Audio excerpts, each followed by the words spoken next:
guys, welcome to another recap of Celebrity All-Stars of The Apprentice. The title just keeps getting longer every week.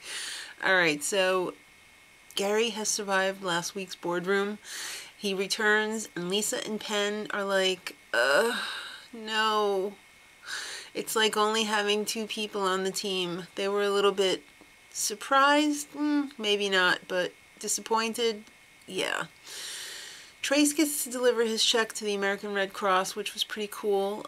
He went to where they were having the staging for the Hurricane Sandy relief.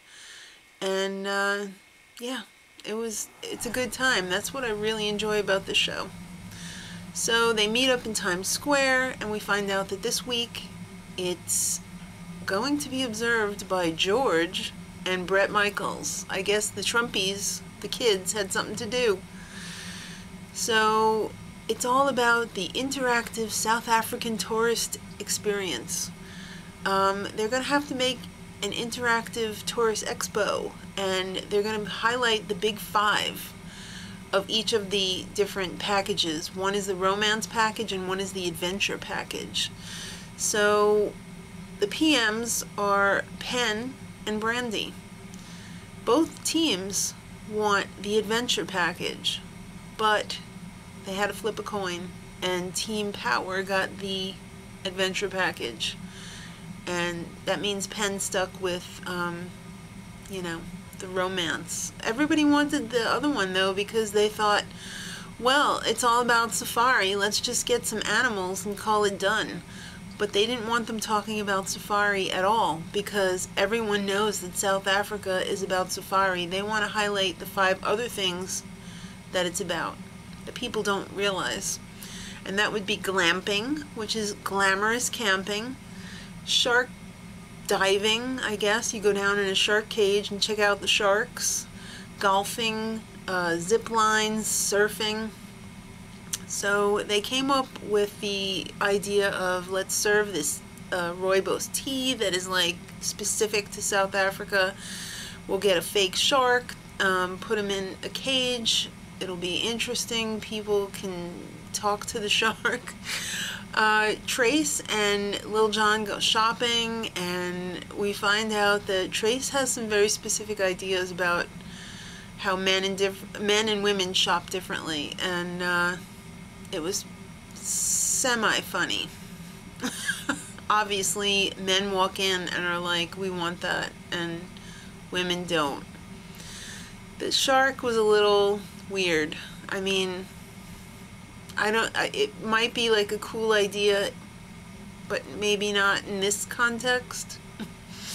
Penn's team, they had romance, and we all had a hearty laugh about when Lisa said bush massages. Yeah, have you ever had your bush massaged?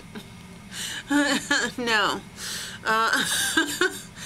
Gary was very special this episode. When the executive showed up, he told them, he recounted the time of when he was filming a movie, how people were being murdered right outside of his hotel in Johannesburg, and they were just like, and everyone was, Oh, Gary, you sure are special. So they decided to serve some amarula cream, which is a liqueur that is from South Africa. And Gary refuses to do stuff. Penn is like, could you call up and get some dancers? No, I can't do that. Could you go get this? No, I can't do that.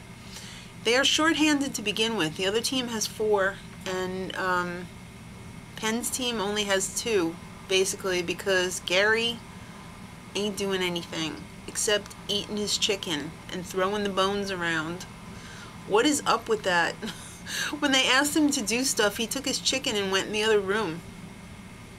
So Penn secured a lot of the stuff. He got a chef, and not just any chef, a 5-star food chef who showed up with all of the foods of South Africa.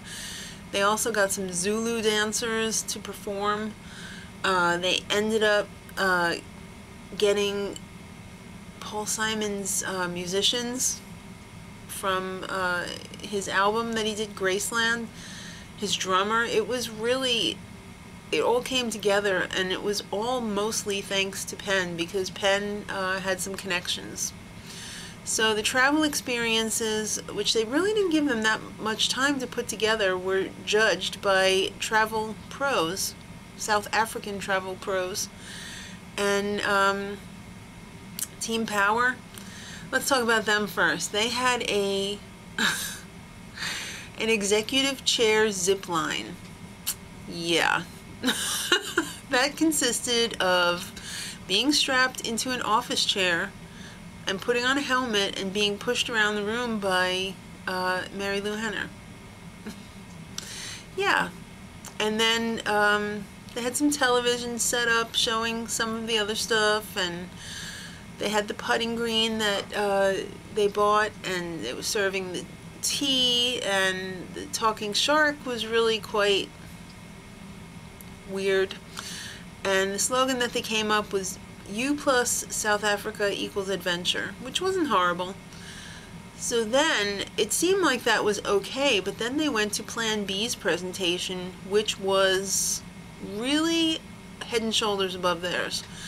The atmosphere in there was amazing. They had music, they had the food, they had the dancers, they had massages, they had booze.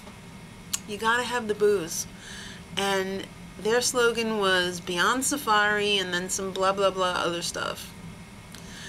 At the boardroom, it was revealed that the executives really like both. There were plus and minuses for both of them, all of which I will not go into right now.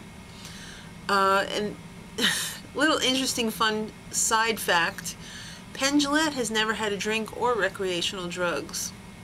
I can believe that. But when Trump was like, yeah, me neither, I've just had a sip. Or did he say a zip? I don't know. But I don't think that equals never having alcohol. Anyway, he's always got to one-up everyone.